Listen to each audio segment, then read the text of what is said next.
자, 요즘 세대는 이제 편지라고 하는 것을 거의 모르고 자랐을 것입니다. 또 잘하고 있습니다. 근데 우리 세대는 편지에 굉장히 익숙합니다. 저는 중고등학교 시절 부모님과 떨어져 생활했기 때문에 아버님 전상서, 어머님 전상서, 이런 편지, 그렇게 시작되는 편지를 아주 굉장히 많이 썼습니다. 굉장히 많이 썼습니다.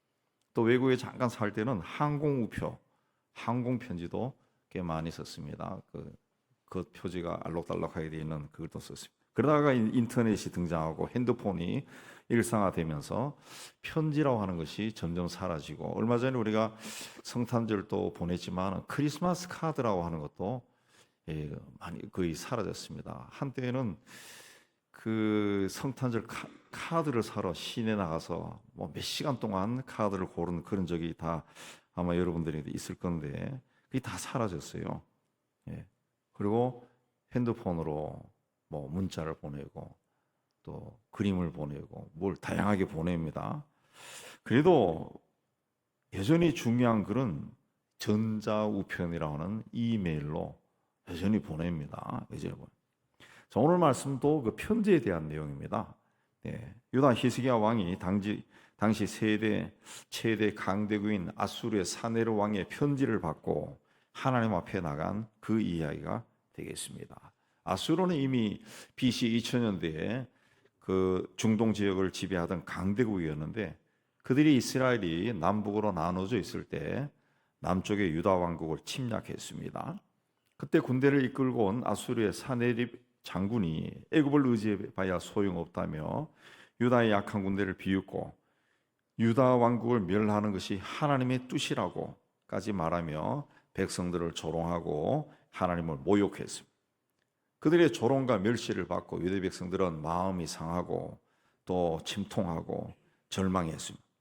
그러나 당시 유다의 히스기야 왕이나 백성들에게는 아수르와 싸울 수 있는 힘이라고는 전혀 없었습니다. 게다가 아수르의 사네르 왕은 히스기야에게 너가 믿는 내 하나님이 예루살렘을 아수르 왕의 손에 넘기지 아니하겠다 하는 말에 속지 말라. 우리 조상들이 고산과 하란과 레겝을 멸망시켰고 그들처럼 너희도 멸망시킬 것이다. 너희가 믿는 신도 너희를 구원할 수 없을 것이다 라는 그 망발도 했습니다. 한마디로 하나님 믿는 너희들을 완전히 멸망시켜 버리겠다, 그렇게 선포한 겁니다. 아수르에 대항할 만한 힘이 없는 히스기야 왕은 이 편지를 받고 제일 먼저 하나님의 성전에 올라갔다, 그랬습니다. 왜 히스기야가 하나님의 성전에 올라갔을까요? 그곳에 하나님이 계시기 때문에 그렇습니다. 물론 하나님은 특정한 장소에만 계신 분이 아니라 어느 곳에서나 있습니다. 어느 곳에나 있습니다. 그러나 하나님을 만나기 위해 특별히 하나님의 성전에 올라온 사람들에게 하나님은 성전에서 만나 주겠다 약속했습니다. 그래서 하박국은 오직 여호와는 그 성전에 계시니 온 땅은 그 앞에서 잠잠할지니라 그랬습니다. 아무리 큰 위기가 다가오고 절망스러운 상황에 빠진다 할지라도 하나님을 찾는 사람에게는 희망이 있습니다. 히스기야에게는 이런 하나님에 대한 믿음이 있었습니다. 그래서 위기를 만났을 때 하나님 앞에 나가게 성전에 올라갔어요. 살아가면서 너무나 당혹스럽고 절망스러운 일을 만나면은 충격을 받아서 하나님을 찾아야 된다는 것이 생각나지 않습니다. 그러나 그러한 일을 만났을 때일수록 하나님을 찾고 하나님 앞에 나가야 됩니다. 그리고 하나님을 만나야 돼요. 우리가 살아가면서 이 보고 싶은 사람이 있어요. 보고 싶은 사람. 보고 싶은 사람이 있으면 그 사람이 있는 곳에 가면은 볼 수가 있습니다.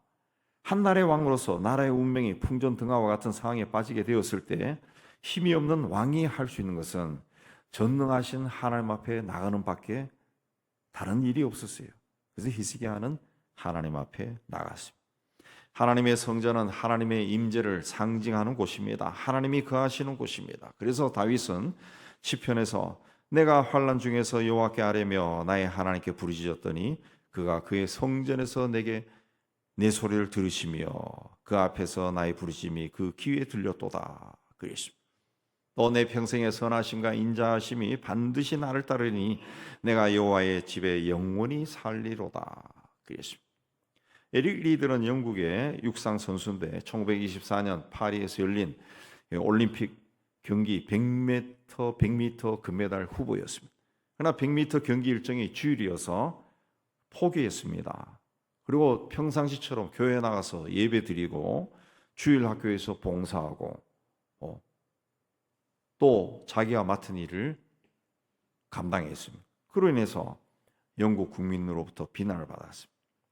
100m 금메달이 날아갔다고 비난받았습니다. 그러나 그는 자기 주 종목이 아닌 200m에 출전해서 동메달을 땄고 400m에서는 당시 우승 후보를 제치고 세계의 신기록을 세우고 금메달을 목에 걸었습니다. 우승의 비결을 묻는 기자들에게 처음 200m는 내 힘으로 뛰었고 나머지 200m는 하나님의 도우심으로 뛰었다. 그렇게 말했습니다. 선수 생활을 마친 후에 그는 복음을 전하는 것이 믿는 사람의 책임이다라는 그런 믿음으로 중국에 선교사로 들어가서 평생 가난한 중국 사람들에게 복음을 전하다가 중국에서 세상을 떠났습니다. 그의 일생이 1982년 불수레라고 하는 영화로 만들어졌는데 영화 마지막 장면에 그는 위대한 지도자나 사상가가 아니었지만 그리고 뛰어난 목사나 신학자가 아니었지만 그는 신앙인의 원칙을 지킨 사람이었다. 그는 인생에서 무엇을 해야 하는지 분명히 알고 산 사람이었다라는 인상적인 자막이 올라옵니다. 코로나가 퍼지기 시작하면서 예배당에서 예배 드리는 것이 금지되었습니다. 그때 여러분이나 저나 태어나서 처음으로 대면 예배 그리고 비대면 예배라는 말을 들었습니다. 처음 들은 말입니다. 자, 이 예배당에서 예배할 수 없게 되자 마치 하나님과 거리가 멀어진 것만 같은 그런 느낌을 가졌습니다. 예배가 인터넷으로 중계가 되었지만은 예배당에서 예배하던 수십 년간의 신앙적인 행위가 갑자기 중지되니 예배 드리는 것 같지도 않고 뭔가 영적으로 공허감에 빠졌습니다. 근데 그런 세월이 2년 내지 3년 계속되니까 이제는 그런 신앙 생활에 익숙해져서 교회에 나와서 예배를 드리지 않는 사람들이 한 20%까지 늘었다고 그렇게 말합니다. 점점 숫자는 좀 줄어들고 있지만은 상당히 옛날에 비해서 굉장히 많이 늘어났다는 거예요. 그러나 우리가 이 하나님을 믿는 신앙인이라면은 반드시 지켜야 하는 원칙이 있습니다. 하나님 앞에 나가는 겁니다. 예배당에 나가서 성도들과 함께 하나님을 예배하는 겁니다. 그래서 주님 또 기도를 가르치실 때 우리를 강조했습니다. 주기도에 보면 우리가 있습니다. 또 두세 사람이 내 이름으로 모이는 곳에 나도 함께 있다. 그랬습니다. 나도 함께. 두세 사람.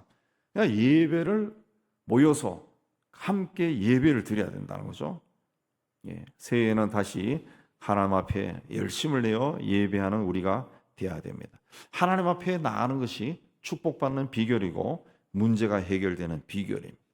신앙인으로서 반드시 해야 하는 원칙을 지켜서 하나님의 은혜와 축복 아래서 하시는 여러분이 다 되시기를 주의 이름으로 축복합니다. 자, 이 성전에 올라간 히스기야는 아수르 왕에게 받은 편지를 하나님 앞에 펴놓았다 그랬습니다. 하나님은 사람들이 아무리 꼭꼭 숨겨놓은 것이라 할지라도 보지 못하시는 것이 없습니다. 어디에 숨겼는지 다 압니다. 심지어 하나님은 우리의 깊은 마음의 생각까지도 아신다 그랬어요. 그러니까 히스기야가 하나님이 내용을 모르실까 봐 편지를 하나님 앞에 펼쳐놓으신 것이 아닙니다. 하나님이 다 아시겠지만 그래도 이 사람들이 하나님과 하나님의 백성을 모욕한 이 편지를 하나님 한번 보세요 라고 한 겁니다. 그리고 자기가 믿을 분은 하나님밖에 없으니 하나님께서 역사해 달라고 요청한 거예요. 어저께 한 유명한 배우가 스스로 목숨을 끊는 비극적인 일이 일어났습니다. 그가 서로 잘못했다 할지라도 개인적인 일이고 법을 어긴 것이 있으면 수사한 후에 처벌하면 되는데 수사기관이 피의 사실을 슬쩍슬쩍 흘리고 언론과 유튜브에서는 마치 파렴치한 사람인 것처럼 흔들고 조롱하고 비난하니까 막 견딜 수가 없었던 것. 언젠가도 자신과 관련된 기사 댓글에 절망한 유명인이 스스로 목숨을 끊는 일이 일어나기도 했습니다. 그래서 요즘은 이 연예인과 이 관련된 기사에는 댓글을 달 수 없도록 그렇게 되어 있습니다. 자, 이렇게 우리가 인생 살아가면서 모욕을 받고 수치스러운 일을 당할 때가 있습니다. 그럴 때 자신의 괴로운 마음을 다 털어놓을 수 있는 사람을 찾는 거 쉽지 않습니다. 아무리 가깝게 지내는 사이라 할지라도 다 털어놓기에는 두려운 마음이 들고 또 의심도 생깁니다. 따라서 나의 부끄럽고 모욕적인 일을 그대로 다 드러내고 나눌 수 있는 사람이라면 절대 신뢰하는 관계라고 말할 수 있어요. 이 사람이라면 나를 이해하고 때로 도움이 필요할 때 도와줄 수 있는 사람이다 생각하기 때문에 그에게는 자신의 것을 다 드러내서 보여주는 것. 히스기야가 아스루 왕에게 받은 편지를 보여드린 것도 하나님 외에는 호소할 데가 없었기 때문에 그렇습니다. 그리고 하나님께, 무엇보다도 하나님께 자신의 절박한 사정을 다 아뢰고 다 보여드리고 도움을 받기 위해서 그렇게 한 겁니다. 편지를 펴놓았다라고 하는 것은 자신의 사정을 숨김없이 다 드러냈다는 거죠. 다 정직하게 드러냈다는 거죠. 여러분에게도 하나님 앞에 펴놓을 편지가 있을 겁니다. 답답하고 억울하고 기가 막히고 울고 싶고 가슴을 쥐어뜯고 싶고 하나님께 통사정하고 부르짖고 싶은 그런 사연이 있을 거예요. 올 한 해를 지나오면서 겪은 일, 당한 일, 억울한 일, 또 아무리 해도 이루어지지 않았던 일, 해결되지 않은 일, 풀리지 않은 일, 불쾌한 일, 섭섭한 일, 치유되지 않은 질병 등 여러 가지 문제들이 있을 겁니다. 그것들은 2023년도에 우리가 받은 우리 인생의 편지입니다. 그 편지에는 지난해 우리의 삶이 낱낱이 기록되어 있습니다. 그것을 하나님 앞에 가지고 나와서 다 펼쳐 놓으시기 바랍니다. 물론 하나님께서 원래 우리에게 일어난 일을 다 알고 계십니다. 그래도 그것을 하나님 앞에 펼쳐 놓는다는 거, 그것이 중요한데 우리가 하나님 앞에 그걸 펼쳐 놓는 행위 자체가 하나님 앞에 우리의 믿음을 드러내는 겁니다. 하나님밖에 나는 의지할 분이 없다는 것을 하나님께 고백하는 거예요. 히스기야처럼 다 편지를 펼쳐놓고 하나님 한번 보세요. 보세요. 라고 말하는 겁니다. 우리가 그런 믿음으로 우리가 받은 두려움과 절망의 편지를 하나님 앞에 펼칠 때 하나님께서 그 편지를 희망과 행복으로 바꿔주신다는 것을 믿으시기 바랍니다. 히스기야가 당한 현실처럼 우리 삶에도 이래도 하나님이 있다고 믿느냐? 하나님은 없다. 있어도 너에게 관심이 없어. 라고 주장할 수 있는 수많은 상황과 환경이 다가올 때가 적지 않습니다. 그 상황을 내가 만든 이 현실을 하나님 앞에 적나라하게 다 보여주는 겁니다. 하나님 보고 계시죠? 하나님이 살아계시지 않습니까? 그렇다면 이거 한번 봐주세요. 우리의 삶을 하나님 앞에 다 드러낼 때 하나님은 절대로 외면하지 아니하고 내가 만난 인생 최악의 위기 속에서도 나를 건져주시고 지켜주시고 함께 하시고 내 길을 인도해 주신다는 것을 믿으시기 바랍니다. 2차 대전 초기 1940년 5월 독일군이 프랑스의 마지노선을 돌파해서 연합군을 파죽지세로 밀어붙였습니다. 영국군을 주축으로 한 40여만 명의 연합군은 프랑스의 조그만 어촌인 덩케르크에서 독일군에 포위되었습니다. 육지에서는 전차부대에 포위되고 하늘에서는 전투기와 폭격기가 공격하고 바다에서는 잠수함이 영국 군함의 접근을 막았습니다. 항복하든가 전멸하든가 그런 위기에 처했습니다. 그때 영국의 윈스턴 처칠 수상이 국민들에게 교회와 성직자들과 성도들과 또 믿지 않는 국민들도 전능하신 하나님께 우리 영국군과 연합군이 무사하게 귀환할 수 있게 해달라고 기도해 주십시오 라고 부탁했습니다. 영국 국민이 존경하는 윌리엄 템플 경은 방송 설교를 통해 예배당 종소리가 울려 퍼지면 어른부터 어린아이까지 한 명도 빠지지 말고 모두 예배당에 가십시오. 지금 온 민족이 예배하고 하나님께 기도해야 될 때입니다 라고 했습니다. 예배당 종소리가 울리자 모든 영국 사람들이 예배당에 몰려가서 한마음으로 하나님께 간절하게 기도했습니다. 그러자 하나님의 응답이 크고 비밀스럽게 나타났습니다. 독일군이 덩케르크 전방 16km 지점에서 갑자기 진격을 멈췄습니다. 그리고 폭풍우가 몰아쳐서 전차들이 진흙탕에 빠지고 비행기는 뜨지 못했습니다. 바다에는 거대한 파도가 일어나서 잠수함이 철수했습니다. 이렇게 독일군이 주춤한 틈새를 이용해서 군함은 물론이고 영국 국민들 개인이 소장한 요트에서 보트와 증기관 선박과 바지선까지 무려 861척의 배를 동원해서 병사들을 한 명도 빠짐없이 철수시켰습니다. 그러자 언제 그러냐는 듯이 폭풍이 그치고 날이 밝았습니다. EU 군대를 재정비해서 영국군은 이집트를 경유해서 유럽으로 진격하고 전쟁에서 승리했습니다. 우리는 눈으로 하나님을 볼 수 없지만 하나님은 우리를 보고 계십니다. 우리는 하나님을 만질 수 없지만 하나님은 우리의 삶을 만져주십니다. 그 하나님을 향해 여러분이 살아오면서 만난 그 절망스러운 편지를 펼쳐놓으시기 바랍니다. 그리고 하나님께서 그 절망스러운 편지를 희망으로 바꿔주신다는 것을 믿으시기 바랍니다. 히스기야는 적군이 공격한다는 편지를 받고 성전에 가서 하나님 앞에 펼쳐놓았습니다. 하나님 앞에 자신이 만난 사정을 숨김없이 속속들이 다 털어놓았습니다. 하나님은 이미 그 모든 상황을 알고 계셨습니다. 그러나 히스기야의 행동은 그가 매사에 하나님을 인정하고 하나님을 의지하고 하나님을 믿는다는 것을 하나님께 보여주신 겁니다. 그래서 하나님께서 역사하신 겁니다. 여러분 또 이 믿음으로 새해에는 무슨 일을 만나도 승리하기를 주의 이름으로 축복합니다. 히스기야는 하나님께 기도하기 시작했습니다. 그리고 기도하기 시작했습니다. 15절에 보면 히스기야가 기도하여 이르되 그룹들 위에 계신 이스라엘 하나님 여호와여 주는 천하 만국의 홀로 하나님이시라 주께서 천지를 만드셨나이다. 히스기야는 하나님이 유일하신 하나님이시고 천지 만물을 지으신 분이다. 그렇게 고백하며 그 하나님께 나아가서 기도하기 시작했습니다. 자신이 만난 이 비극적이고 절망적인 상황을 하나님만은 바꿀 수 있다는 그 믿음으로 나가서 고백한 겁니다. 히스기야가 하나님 앞에 나가 무릎을 꿇고 기도한 것은 세 가지로 나오는데 오늘 말씀에 첫째는 16절에 여호와여 귀를 기울여 들으소서 그랬습니다. 저 적군들이 와서 하나님을 모욕하는 그 말을 들어주세요. 내가 애타게 부르짖는 기도를 들어주세요. 그렇게 외친 겁니다. 의인이 부르짖음에 여호와께서 들으시고 그들의 모든 환난에서 구원하셨도다 그랬습니다.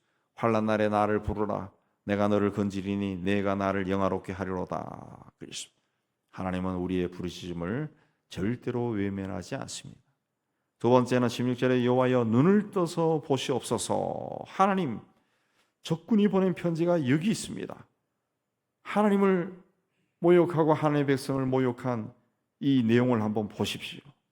나의 고난을 보시고 나를 건지소서 하고 기도했습니다. 나를 미워하는 자에게서 받는 나의 고통을 보시옵소서 하고 기도했습니다. 하나님은 우리의 기도하는 모습을 보십니다. 하나님은 우리의 형편을 또한 보십니다. 이 믿음으로 하나님 앞에 나아가시기 바랍니다. 세 번째는 19절에서 우리 하나님 여호와여 원하건대 이제 우리를 그의 손에서 구원하옵소서. 그리하시면 천하 만국의 주 여호와가 홀로 하나님이신 줄 알리이다. 그랬습니다. 히스기야는 하나님만이 아수르를 물리칠 수 있다고 믿었습니다. 우리 힘으로는 할 수 없고 우리가 가진 능력이나 지식으로는 할 수 없지만은 하나님은 하실 수 있다고 믿었습니다. 그래서 하나님이여 우리를 구원해 주옵소서 하고 외쳤습니다. 기도는 하나님이 하실 수 있으면이 아니라 하나님만이 하실 수밖에 없습니다 라는 겁니다.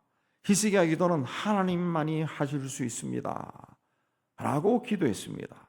그의 간절한 기도에 하나님께서 이사야 선지자를 통해서 말씀해 주셨습니다. 20절 하반절에 보면은 내가 아수르 왕 산헤립 때문에 내게 기도하는 것을 내가 들었다 그랬습니다. 그리고 히스기야가 보여준 아수르 왕의 편지에 대해 28절에 아수르 왕에게 내가 내게 향한 분노와 내 교만한 말이 내 귀에 들렸도다.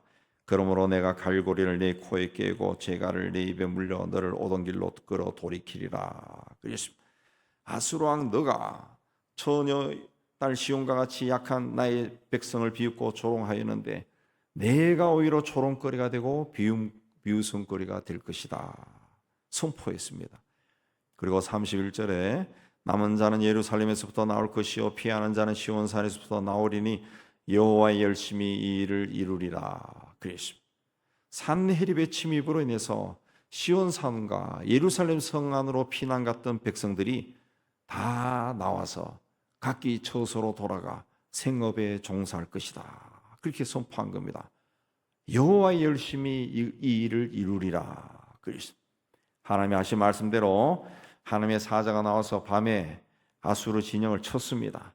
아침에 일어나 보니 18만 5천 명이 군사가 다 죽어 있었습니다. 그리고 아수르의 산헤립 왕은 자기 나라로 돌아갔다가 암살당합니다.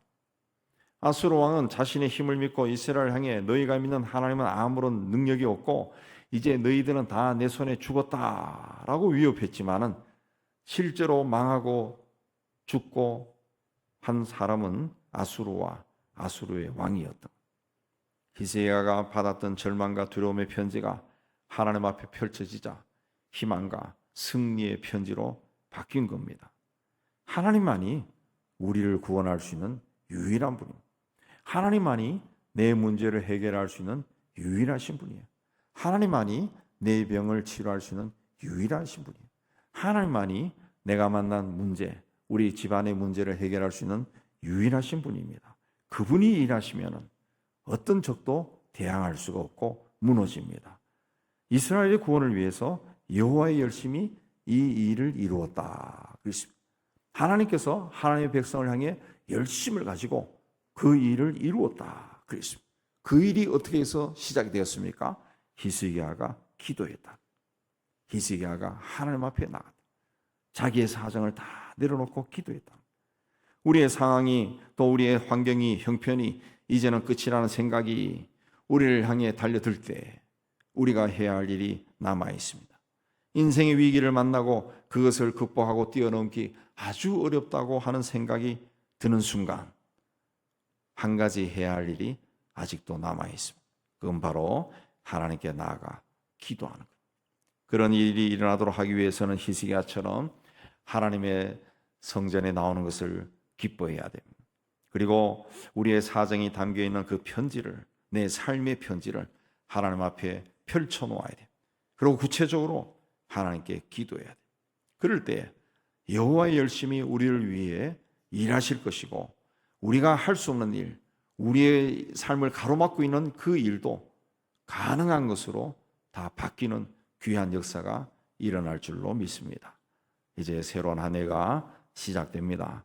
새해에도 여러분의 삶에 좋은 일이 많이 일어나기를 원합니다. 그래서 하나님의 백성인 여러분을 통해서 하나님께서 영광 받으시기를 원합니다. 그러나 때로 살아가다가 내가 원하지 않았던 편지, 삶의 편지를 받게 되었다 할지라도 절망하지 말고 하나님 앞에 더 열심히 나가서 그 절망의 편지가 기쁨의 편지로 변하는 놀라운 기적이 날마다 일어나는 새해를 맞이하기를 주님의 이름으로 축복합니다. 하나님 아버지, 지난 한 해 동안 우리와 함께 해주시고 참 절망스러운 상황 속에서도 하나님을 아버지라 부르고 하나님 앞에 나아가게 해주시는 애 참 감사합니다. 그러나 세상의 힘이 너무 강하다 보니까 우리가 우리의 문제를 가지고도 세상의 힘으로 해결하려고 시도했던 적도 적지 않았음을 고백합니다. 하나님 우리의 부끄러운 모습을 용서해 주시고 다가오는 새해에는 주님께서 우리에게 허락하여 주신 삶이오니 이 삶 속에 하나님이 동행하여 주시고 아무리 험하고 또 위기 상황 속에 처했다 할지라도 좌절하지 아니하고 포기하지 아니하고 하나님의 도우심을 힘입어 일어서는 저희가 되게 하여 주옵소서. 절망의 편지를 기쁨의 편지로 바꿔주실 주님께 감사하며 예수님 이름으로 기도하옵나이다. 아멘. 우리